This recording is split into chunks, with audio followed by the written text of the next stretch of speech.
It's the Black Real Estate Dialogue. Tune in, tune in, tune in, tune in. Hi, everyone. Welcome to the Black Real Estate Dialogue Podcast, episode 151. Happy New Year to everyone. Hope y'all are doing well and hope y'all are healthy and we're able to enjoy some time off to end 2022.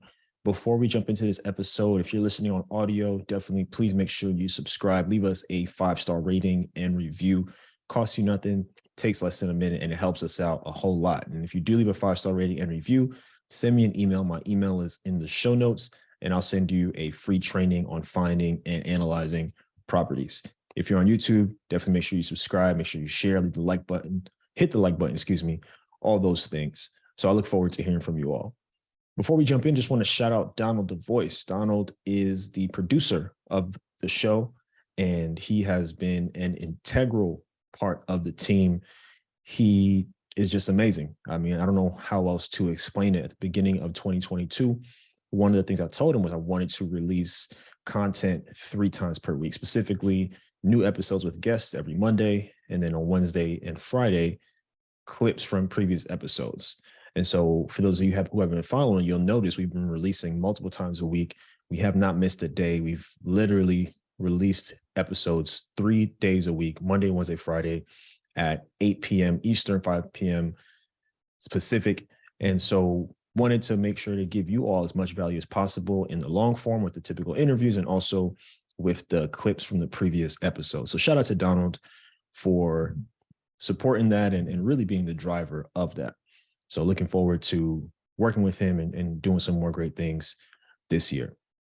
This past year in 2022, I also did a lot more solo episodes. So solo episodes about my investing, solo episodes about what's going on in the market and expanding on articles that got a lot of traction on Instagram and really diving a bit more into the detail and the data. And so that was something that was important for me because, I feel like on Instagram, there's only so much I can say, so much we can discuss. And there were a number of articles and different things going on throughout the year that I wanted to make sure I expanded upon so that you all have as much information and as much context as possible to help you in your investing and making your decisions on how you want to proceed. And something else, I guess some data. So in 2021, the show had 140,000 downloads in 2021. So we were able to increase that by almost 100,000 in 2022. So in 2022, the show received 232,000 downloads and overall over 450,000. So the road to 1 million, I'm going for that million. So thank you all for downloading. Thank you all for sharing, subscribing, and definitely make sure to continue to share with your friends. If you like episodes, definitely make sure to share it out so that everybody is able to take advantage of this information. And something else I want to mention as well is that on Spotify, there's something called Wrapped. I know as a consumer, if you use Spotify, you probably receive it every year, just showing you what you listen to and things like that. They also have a version for creators. So in my Spotify Wrapped, the show was heard in 32 countries, and the top 5 countries are the US, Canada, Singapore, United Kingdom, UK, and Israel, which is really dope to know that the show is literally reaching people all around the world. So very, very proud of that. And so looking forward to just adding more value in 2021 and doing as much as I can to support you all. So next, I was able to get some really notable interviews with some very prominent investors and people in the space of real estate in 2022. So first and foremost, of course, Don Peebles and Victor McFarland. Episode 129 was just absolutely incredible. They talked about their project they're doing here in LA, and I got to talk to 2 legends in the game.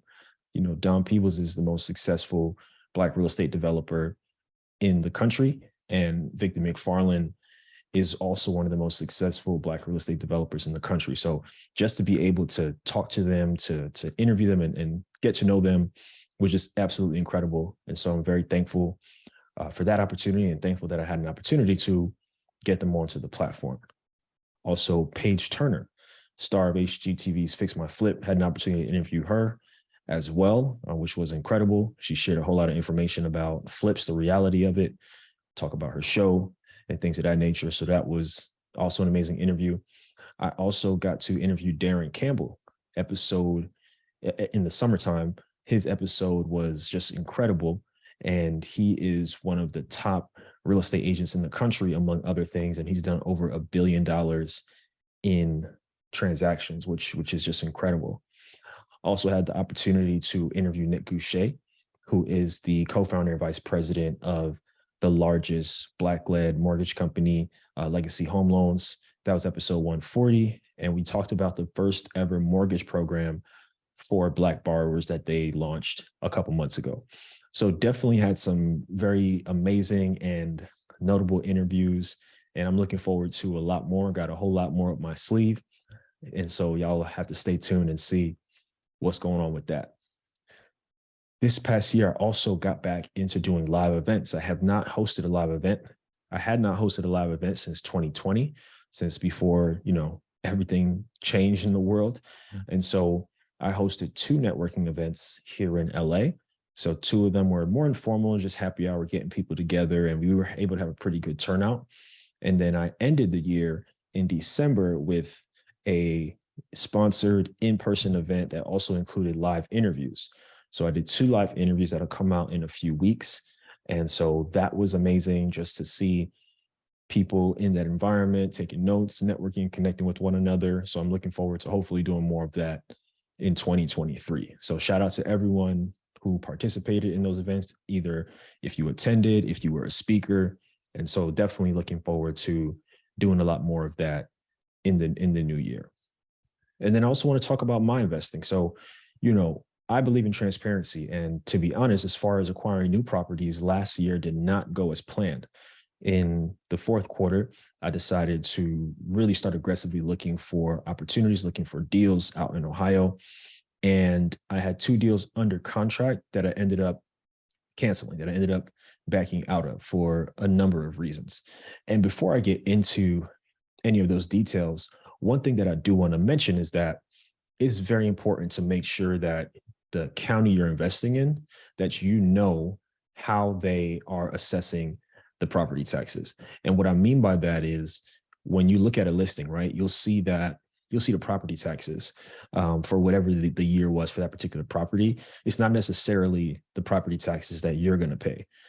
What I mean by that is a lot of times as people calculate their cash flow, they're using the property taxes that were paid that are listed on the MLS, for example, on Zillow, or if you're looking there. But what you should do is find out how the property assesses, how the county assesses property taxes. So what I did was I just called I called the county tax office. I said, hey, here's a property that I'm planning to buy. These are the most recent property taxes that I see on there. I'm planning to buy this property at X price. What can I project for what the property taxes will be once I take ownership of this property? This is very important, and I don't see anybody talking about this, but it's very important because, if your property was previously sold for a fraction of what you're buying it for, you could really be in trouble when it's reassessed. And you also want to know how often they reassess. Very, very important. So I wanted to make sure I gave you that nugget, and it's simple as calling the local county tax office and asking them, how they calculate it so that you can do it on your own as you're looking at future deals. So as I mentioned, had 2 deals under contract for single family homes, and I ended up canceling and backing out of both of those contracts. And I learned a couple of things. So one of the things I learned is that I need to have a process when my real estate agent is walking through. So I'm long distance, right? So typically what we do is she FaceTimes me as I'm, looking at properties. And what I realized is I was just kind of going around randomly, having her look at things, but I didn't really have a process. I didn't really have a list. So after the first property didn't work out, I used the inspection report to create a checklist of everything that I want her to look at and I want her to check out as we're FaceTiming and looking at properties. And it helps. And the reason why it helped is because the second time around, I was able to catch a lot more things. And it truly helped me to back out of that deal. I also learned to not second guess my observations. So on the second property, to be honest with you, I should have just not offered, because we noticed that there seemed to be some structural issues during the walkthrough. Like, for example, she was walking through the living room and she felt a hollow space underneath, like a hollow space in the floor. Also, when we went into the basement, some of the structural stuff just didn't look right. I'm not an inspector, so I wasn't able to specifically identify like what is wrong, but I could just tell like something was off. And so when I got the inspection, the inspector called me in the middle of the inspection, and he's like, Sam, I can stop this right now and, refund you a couple $100 and just charge you for my time, because this is not a good property. There's a number of structural issues. It's not structurally sound. In fact, it's quite unsafe for somebody to be living here. And so, I did follow his advice. And on that particular property, the inspector recommended to have the seller have a structural engineer come out to assess for themselves. What ended up happening is that the structural engineer said the property was in good shape and good condition.